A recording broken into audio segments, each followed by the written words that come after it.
பீன்ஸோட குழம்பு தான் பார்க்க போகிறோம். அதுக்கு தேவையான பொருட்கள்: வேக வச்ச பட்டர் பீன்ஸ், தக்காளி, வெங்காயம், தேங்காய், சின்ன வெங்காயம், சோம்பு, சீரகம், பொட்டுக்கடலை, மிளகு, வெள்ளைப்பூண்டு. இதெல்லாம் தேங்காயோட போட்டு அரைச்சி பேஸ்ட் மாதிரி எடுத்துக்கலாம். இப்போ இந்த பேஸ்ட் மாதிரி நல்லா அரைச்சிக்கலாம். இப்போ இதை நல்லா அரைச்சாச்சு. இப்போ எண்ணெய் காஞ்சிச்சு, நம்ம பட்டை சோம்பு போட்டுக்கலாம். சோம்பு போட்டாச்சு.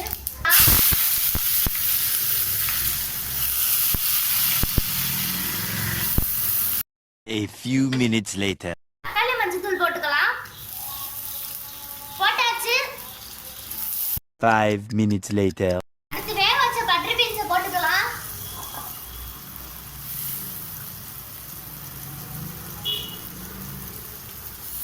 வேக வச்ச உருளைக்கிழங்கு போட்டுக்கலாம்.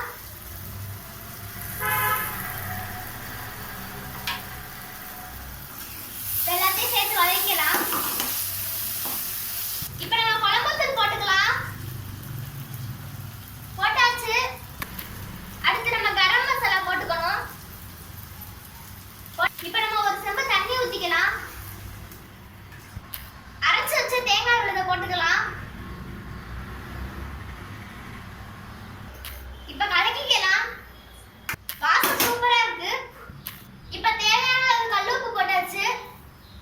1/4 மணி நேரம் நல்லா கொதிக்கட்டும். 15 minutes later.